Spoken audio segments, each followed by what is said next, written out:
I caught my wife in a hotel room with another man, and the first thing I said was, "I'm sorry. You probably think I'm weak, spineless, a fool." But standing there, outside that door, I realized something. Maybe this is the price I have to pay. I stood frozen in front of room 504. My fist clenched so tight my knuckles turned white. My heart was pounding so loud it felt like drums in my ears. The rain outside slammed against the hallway window. Each drop mixed with the blood rushing to my head. I felt sick, like my stomach was twisting itself into knots. I raised my hand to knock, then stopped. It took almost a minute before I finally tapped on the door. The sound echoed, hollow and sharp in the suffocating silence. Then a click. The door cracked open. And there she was, Laura. She wore the blue silk dress I gave her on our 5th anniversary. Her face froze. Eyes wide. Lips trembling as if trying to speak, but nothing came out. Behind her, I caught a glimpse of a man, fumbling with his shirt. His eyes darted to mine, and then away. I took a deep breath. I thought I'd feel rage, hatred, fire boiling in my veins. But instead, there was nothing. Just emptiness. "I'm sorry." My voice broke. Hoarse. Barely mine. Laura didn't move. The man didn't move. I saw her hand gripping the doorframe, her lips quivering, but no sound came out. "I'm sorry for everything. For betraying you back then. For believing we could go back to what we used to be." She turned her face away, but I still saw the tear sliding down her cheek. It fell onto her dress and disappeared. I turned and walked away, every step heavier than the last. There was no anger in me, only a cold rain pouring down inside, washing everything away. When I reached the car, I sank into the driver's seat, gripped the steering wheel so tight my fingers hurt. The rain outside kept falling, hammering the windshield like 1,000 tiny whips. I remembered that night, 5 years ago, when I, in a drunken moment of weakness, betrayed Laura. I begged her to stay. And she did. But deep down, I knew. Part of her love died that night. And now, seeing this, I asked myself, do I even have the right to be angry? Or is this just the wheel of karma turning? My phone buzzed in my pocket. An anonymous message lit up the screen. "She's chosen someone else. What are you going to do now?"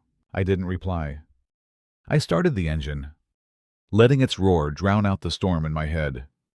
But one question kept echoing. Am I losing her? All over again? My name is Ethan. I'm 37. A production manager at a small factory in the suburbs.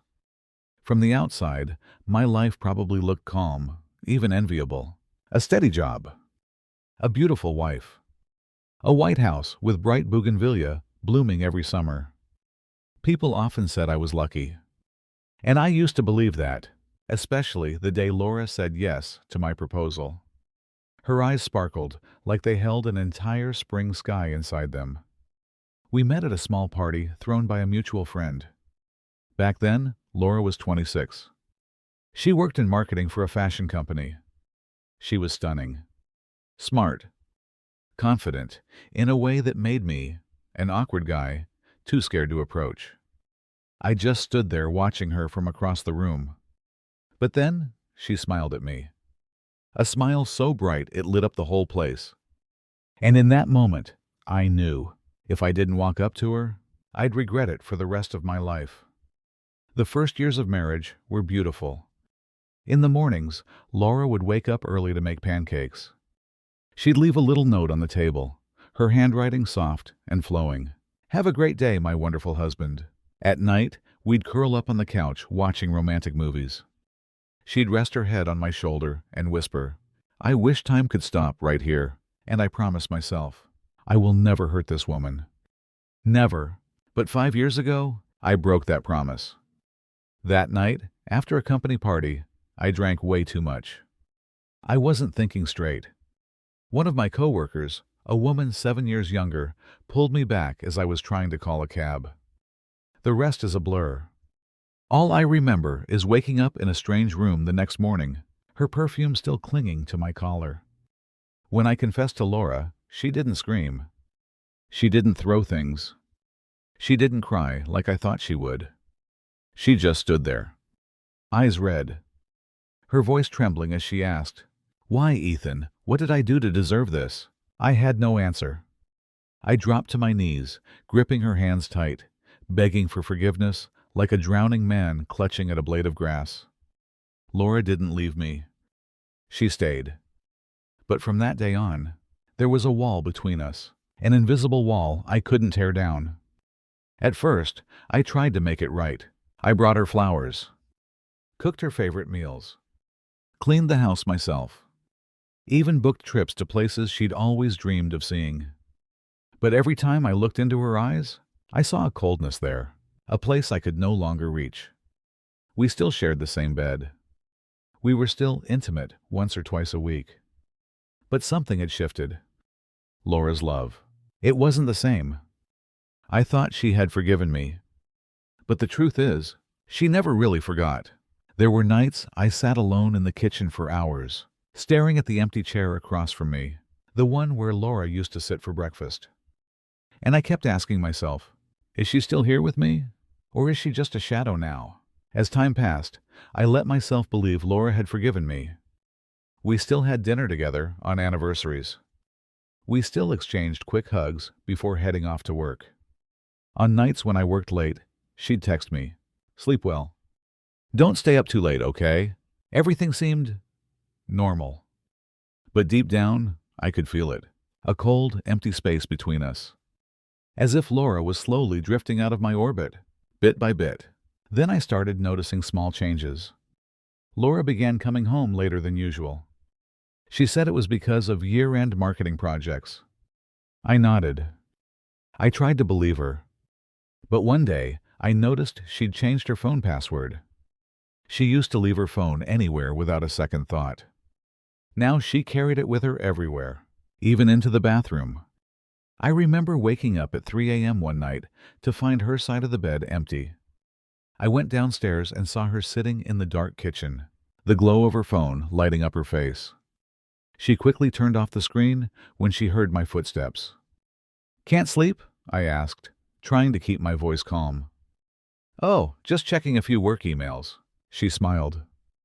But her eyes, they didn't meet mine. I sat across from her, picked up my cold coffee from earlier that evening, and slowly turned the mug in my hands. "Laura," I wanted to ask her something, but the words caught in my throat. And in my head, a question echoed. What would you do if the only person you ever broke is quietly finding a way to leave you? One afternoon, while tidying up the bookshelf, I found a small receipt tucked inside the novel Laura had been reading. It was for a solo marriage counseling session at a therapy center 5 miles from home. I froze. My hand clenched the paper so tightly, its edges crumpled. Why would Laura see a counselor? If it's about our marriage, why didn't she bring me with her?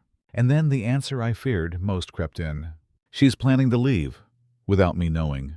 From that day on, I began watching her closely. I noticed the way she smiled at her phone, a softness in her face that felt out of place. I stood quietly behind the glass door as she stepped out onto the balcony, speaking in hushed tones on her calls. Each night, I sat alone at the dining table, spinning my wedding ring around my finger, taking it off, sliding it back on, over and over, until the skin beneath it burned red. How much longer before she takes her ring off and leaves it on the table? And then, that night, Laura told me she had to stay late at the office to prep for a big presentation. But an anonymous message lit up my phone. She's at the Starling Hotel with another man. If you want the truth, go there now. I gripped the steering wheel so tight my knuckles turned white. Each breath felt heavy, as if I was carrying the weight of the world in my chest. If I walk into that hotel, will I lose her forever? Or save what little is left of us? I drove through the thick darkness, rain hammering against the windshield, each drop slicing into my thoughts like tiny blades. On the phone screen beside me, that anonymous message still glowed like an open wound. She's at the Starling Hotel with another man. If you want the truth, go there now. My hands clenched the steering wheel so tight, it felt like the blood had stopped flowing. Cold sweat trickled down my spine, even as the wind howled outside, rattling the car windows. Maybe this is the moment I finally pay the price. The price for that stupid night 5 years ago. The same fear returned. But this time, it gnawed deeper, down to my bones. 15 minutes later, I pulled up outside the Starling Hotel. A 3-story building, its neon red sign casting a pale, sickly glow onto the rain-soaked sidewalk. I didn't get out right away. I slipped off my wedding ring, spun it slowly between my fingers, then placed it on the dashboard. It sat there, still and cold. Silent, just like the love between us had been all these years. If tonight Laura really is unfaithful, this will be the last time I wear that ring. I stepped out of the car. The rain lashed my face, cold enough to numb my skin. But my palms burned like fire.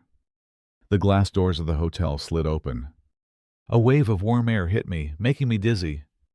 At the front desk, a young woman was staring into her phone. "Excuse me, room 504 is occupied, right?" My voice came out rough, gravelly, like it wasn't even mine. She looked up, startled, then nodded. "Yes, sir." "Can I help you?" I'm her husband." "Can I borrow the keycard?" Her eyes flickered with hesitation. But after a moment, she reluctantly handed me a card. I walked toward the elevator. Each step on the marble floor echoed loud, wet shoes squeaking like tiny screams. What should I do? Bang on the door and scream? Or turn around and pretend I never knew? What would you do if the person you once betrayed is now betraying you? Room 504. I stood frozen in front of it, heart pounding so hard my chest felt like it might split open. I raised my hand, then let it drop. Sweat trickled down my arm. My throat tightened. Every word I wanted to say vanished. All it takes is a twist of the keycard, and I'll know the truth. But do I even have the courage to hear it? Finally I knocked, softly. Knock. Knock. Hurried footsteps shuffled inside. The lock clicked. The door cracked open. And there she was, Laura. She was wearing the blue silk dress I'd given her for our 5th anniversary. Her hair was damp, sticking in loose strands. Her eyes widened in shock. Behind her, a man, younger than me by a few years, fumbled with his shirt, his gaze darting to mine, then quickly away. "Ethan, it's not what you think." "Please, let me explain." Laura's voice shook, tears welling up in her eyes. In my head, a voice screamed, "Ask her, demand the truth." "Yell at her, Ethan!" But all that came out of my mouth was, "I'm sorry." Laura froze. The man froze. "I'm sorry. For 5 years ago. I'm sorry for making you the kind of woman who ends up here, in this room, with someone else." Laura broke down, sobbing into her hands, her fingers trembling. The man stepped back, eyes filled with shame and fear. I turned and walked away, my legs heavy as stone. I couldn't stay there another second. As I stepped into the cold hallway, I whispered to no one, "Maybe this is the wheel." I was never meant to escape. The door clicked shut behind me with a dry, hollow sound echoing down the long, cold hallway. I walked like a man without a soul, wet shoes leaving scattered trails on the polished tile floor. In my head, the image of Laura in that blue silk dress kept looping, her trembling lips, her teary eyes, that look of confusion she couldn't hide. "Ethan!" Her voice called out behind me, shaky and desperate. Her footsteps slammed against the floor, each one pounding straight into my chest. I froze. She was chasing me. "Don't go, please, just hear me out." Laura's voice cracked as she gasped for breath. I didn't turn around. My eyes locked on the gray-white wall ahead. "Explain?" My voice broke, splintering like glass. "You really think I'm stupid enough to believe anything you say right now?" Silence. Then suddenly she shouted, "You don't understand anything." Her voice cut like a blade, but her eyes shimmered with raw despair. "You think I came here to betray you? You think I'm that kind of woman?" I turned my head, my gaze so cold it felt foreign, even to me. Then say it. Tell me that man isn't your lover. Laura's breath hitched. She stepped closer. He's not my lover. He's my marriage counselor. The words hit me like a hammer to the chest. The air seemed to cave in around me. Marriage counselor? I repeated the word slowly, each syllable slicing my tongue like a blade. Laura nodded, tears streaming down her face. He's been helping me learn how to leave you. The hallway fell silent. All I could hear was the violent thud of my own heartbeat. Learn how to leave me. Laura took another step forward, her voice breaking apart. I tried to love you again. I tried to forget the past. But every time I look into your eyes, all I see is the scar you left on my heart. I didn't come here to betray you. I came here to prepare myself. So when I finally say it, I won't falter. I staggered back. My hands clenched so tight, I thought I might bleed. Do I even have the right to hold her back? When I'm the one who pushed her into that abyss years ago? I understand now. My voice came out low, almost a whisper, so quiet Laura held her breath to hear it. I turned away, each step heavier than the last. Behind me, Laura collapsed to her knees in the hallway, her sobs echoing off the cold walls. Don't go, please, don't leave me. But I didn't look back. If it were you, would you turn around?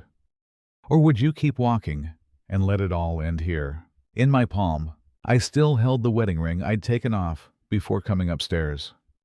It pressed deep into my skin, leaving a red mark that burned like fire. The elevator doors slid shut slowly, leaving Laura kneeling on the floor, her hair falling over her face. I once betrayed her, and now it's my turn to be left behind.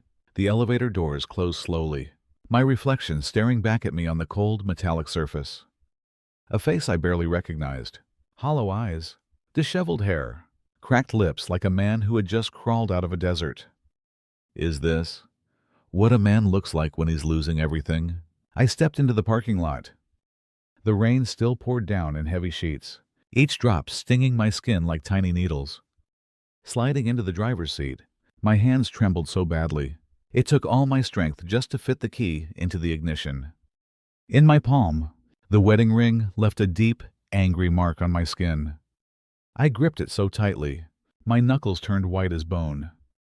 If I hadn't betrayed her back then, would things be different? Or is this fate? A wheel I'll never escape? I clenched the steering wheel, my breath sharp and ragged. Then suddenly, I slammed my fist into the dashboard. A sharp crack rang out. Blood trickled from my knuckles. The pain shot up my arm, burning into my skull. Damn it! How the hell did I let it all get to this? I lowered my head onto the wheel, choking back sobs that echoed in the suffocating space around me. Then I drove, plowing through the storm like a man running from himself. The wipers worked furiously, but they couldn't clear the salty streaks, blurring my vision from the inside. The air inside the car felt heavy, too thick to breathe. I cracked the window, letting the cold wind slap my face, searching for a fragment of clarity in the middle of this emotional storm. And then it hit me. 5 years ago, the night Laura discovered the messages I sent to that other woman. She didn't scream. She didn't throw anything. She just stood there, her eyes red, her voice trembling. Ethan, how could you do this to me? I had dropped to my knees, right there on the kitchen floor, hands shaking as they touched the cold tiles, begging her to forgive me. Laura stayed. But now, it's her turn to leave. And I can only watch. What would you do if the person who once forgave you no longer wants to stay? The car stopped outside a small bar on the corner. A faint red neon glow spilled across the rain-soaked sidewalk, making everything look like a wet, cold dream. I walked in. The heavy scent of whiskey, smoke, and muffled bass pressed down on my chest. I sank onto a bar stool and ordered a whiskey. The first sip burned my throat like a curse. Then the second. The third. But the haze of drunkenness never came. Have I already lost Laura, or is there still a chance? I glanced around the bar. Other men sat slumped over their drinks, drowning their pain in ice and liquor. Their eyes were tired, hardened, And I realized I wasn't alone. But I had never felt so lost. I reached into my pocket, pulled out the wedding ring, and set it down on the counter. It spun slowly. The light caught its cold metallic surface. One little push, and it'll fall to the floor and disappear. But do I even have the courage to let it go? My phone buzzed. The screen lit up. Laura. I stared at her name, my hands shaking, heart pounding so hard, it felt like my chest might split open. If the person you love most calls you, would you pick up? Or let it ring? One last time? I stared at the phone screen glowing in the darkness of the bar. Laura. Her name flashed with every vibration, each buzz pounding in my chest like a hammer. My finger hovered above the answer button, then stopped. Should I pick up? Or let it ring one last time, and let her disappear forever? I brushed the answer button lightly, but pulled back. Two voices clashed in my head. Hear her out. Maybe there's still a chance. Don't make yourself a pathetic man, begging for love. The ringing stopped. A notification popped up. One missed call. I exhaled sharply, my heart pounding so hard it felt like my ribs might shatter. Was that the last time she'll ever call me? Or a cry for help I just ignored? I clenched the wedding ring in my hand, blood from my knuckles smearing its cold metal surface. I can't give up. Not yet. At least I need to hear her voice. I pushed out of the bar and into the pouring rain. It soaked through my shirt, mixing with sweat and blood, stinging my skin like fire.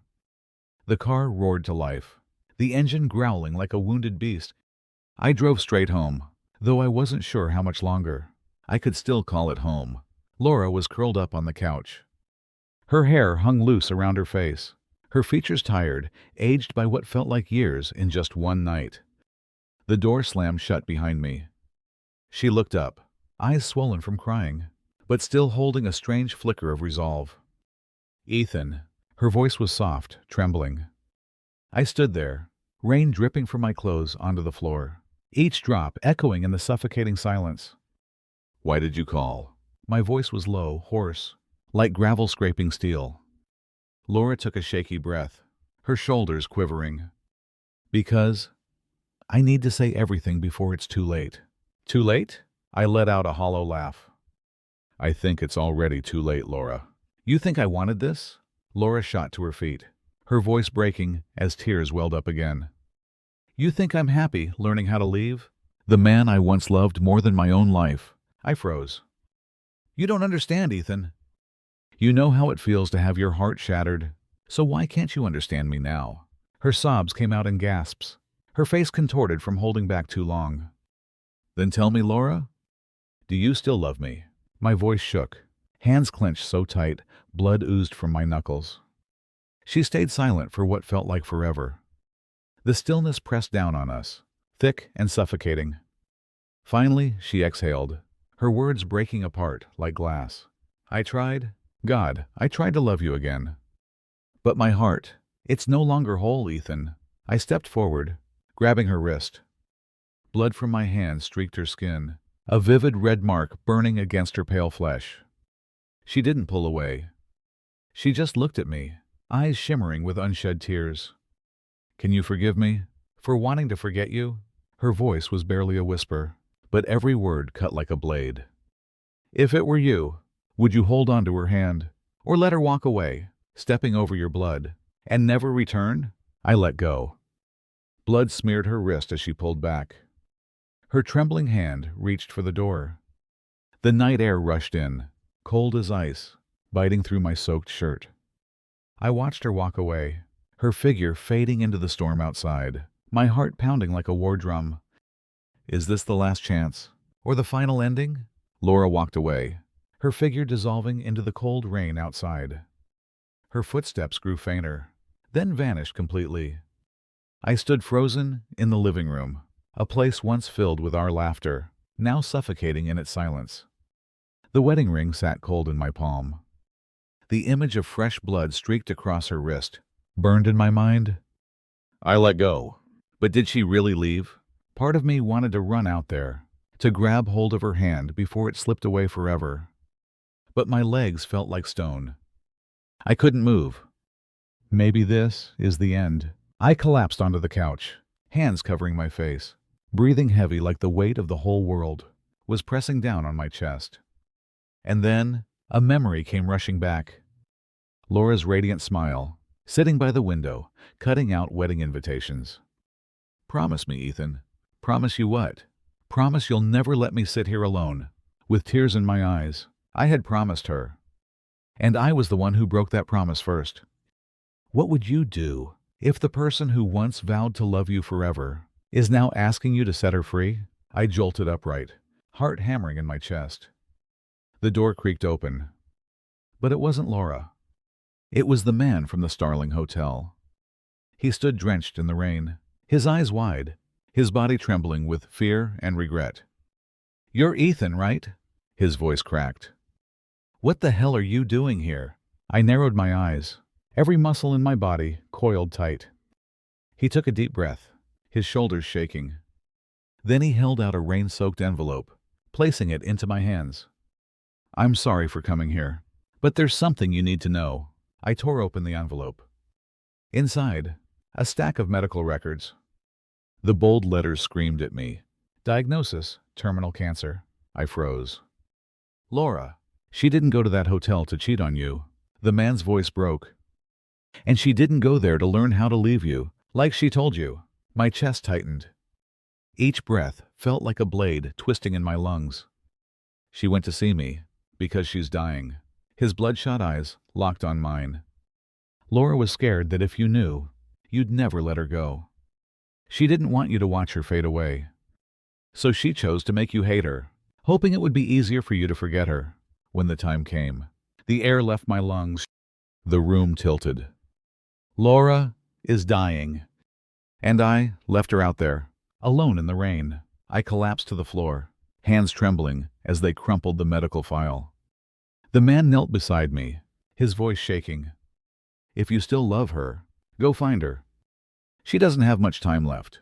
What would you do if the woman you once broke was counting down her final days in this world? I collapsed onto the floor, the medical file crumpled in my blood-stained hand. The words "terminal cancer" stabbed into my eyes, like 1,000 shards of glass. Laura is dying. And I let her walk away in the rain, carrying a pain I never even saw. I once begged for forgiveness. I once promised to protect her.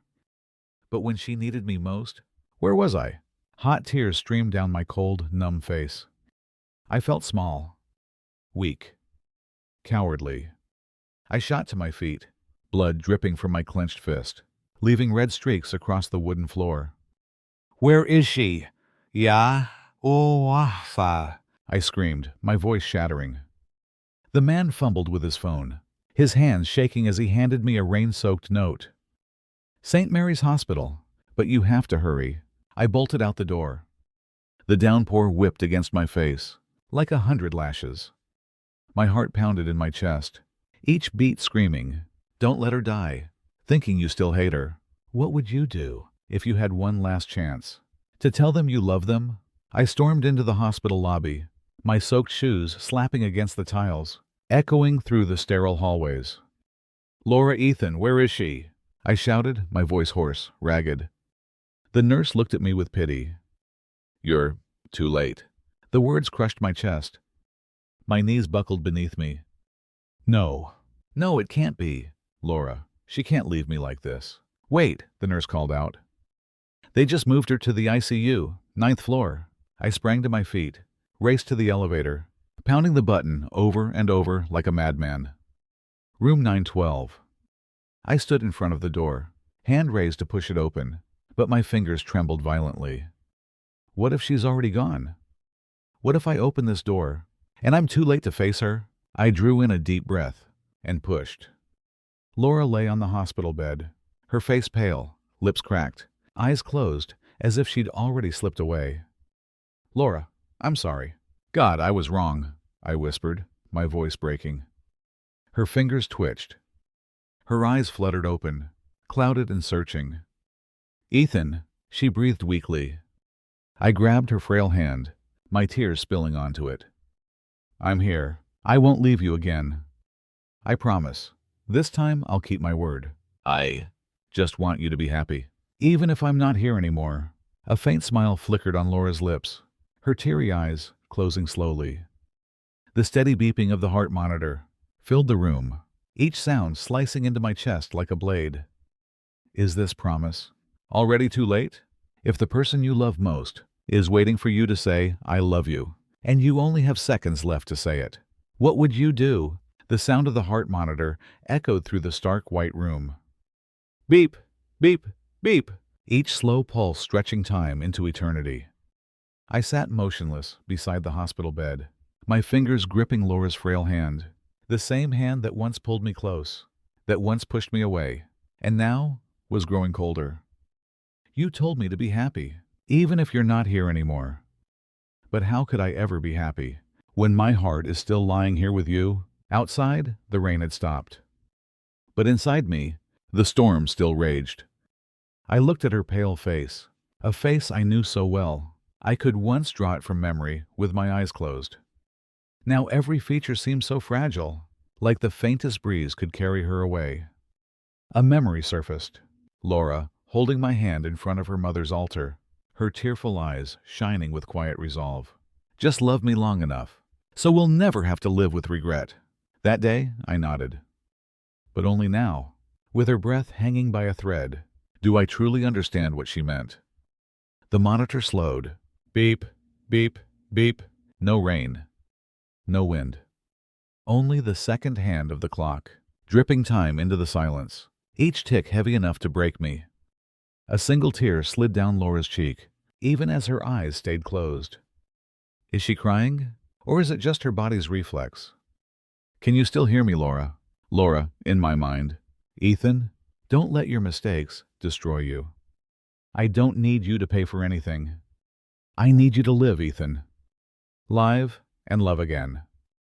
This time, don't lose the one you love. Ethan, whispering back. But without you, what's the point of living? Laura, fading. Live for the parts of you I loved. For the promises you made. For me, if the person you once broke has only seconds left, what would you say to them? The monitor slowed again. Beep, beep, beep. I tightened my grip on Laura's hand, leaned in close, and whispered, if you leave, take my heart with you. I won't ask you to give it back. You've held it your whole life already. The heart monitor kept beeping softly. Beep, beep, beep. Each faint pulse felt like a fragile thread, dangling between life and death. I sat there, gripping Laura's frail hand, the same hand that once pulled me out of my darkest pit, and now felt so cold. I was terrified that if I let go, she would slip away forever. We always think there's more time. Time to love. Time to say sorry. Time to start over. Until suddenly, time runs out, like this. Laura stirred slightly. Her pale lips trembled, a faint whisper escaping like a dying breeze. Ethan, I'm so tired. I leaned closer, my shaking hand cupping her cheek. I'm sorry. God, this is all my fault. I never stopped loving you. Not for a single second. Laura smiled weakly, a tear sliding down her fragile face. I gently placed her hand over my chest, where my heart pounded erratically. You've been holding it, ever since the day I gave it to you, I whispered. I forgive you, Ethan, but you need to forgive yourself too. Don't carry this heart away, just to let it keep bleeding. A memory hit me. Laura, standing under the old oak tree, her eyes bright yet heavy with fear. I'm not afraid of dying. I'm only afraid that the one I leave behind won't have the courage to love again. The next morning, the hospital room was empty. My wedding ring sat on the bedside table, catching the pale sunlight, its surface glinting softly. I walked out of the hospital slowly, shoulders heavy. But my hand? It was open now, no longer clenched tight, like the night before. Outside, the sun broke through after the storm. Raindrops clung to the leaves, glistening like tears yet to be wiped away. She's no longer in my life, but a part of my heart will always remain with her. I don't know if I have the courage to love again. But at least now, I've learned how to cherish someone, while I still can. If tonight, the person you love most were to leave forever, have you told them, I love you? Enough times? It's been over a month since Laura left. Every morning, I still make 2 cups of coffee. One for me, one for her. Hers always sits there, cooling slowly, before I pour it down the sink. But not once have I found the courage to stop making it. We always think there's more time to love, to apologize, to start over, until one day, time just runs out. The chair by the window, where she used to sit reading, sunlight spilling over her soft brown hair, now sits empty. But I can't bring myself to move it. I walk past the park, where we used to stroll hand in hand on autumn afternoons. The old oak tree still stands tall, proud against the sky. I place my hand on its rough bark, close my eyes, and for a moment, I swear I hear Laura's laughter, carried lightly on the wind. I don't know if it was real or just my memory playing cruel games. The day she died, Laura whispered something so faint, I can still hear it echo in my head every night. Ethan, next time, don't wait too long to say, I love you. Have you ever wondered if tomorrow the person you love most was gone forever? Have you told them, I love you enough? I don't know if I loved Laura enough. But I do know one thing. She loved me enough to make me a better man. Maybe that's her greatest legacy, teaching me that loss isn't the end of a story. It's a comma, a pause, to start writing another one, a gentler one. I take the wedding ring from my pocket, its surface still stained with dried blood. I set it in my palm, close my fist, then open it again. The ring is still there, silent, but heavy. I'm not ready to love again, but a part of my heart will always stay with her. Forever. If tonight, the person you love most disappeared forever, would you regret not holding them tight enough?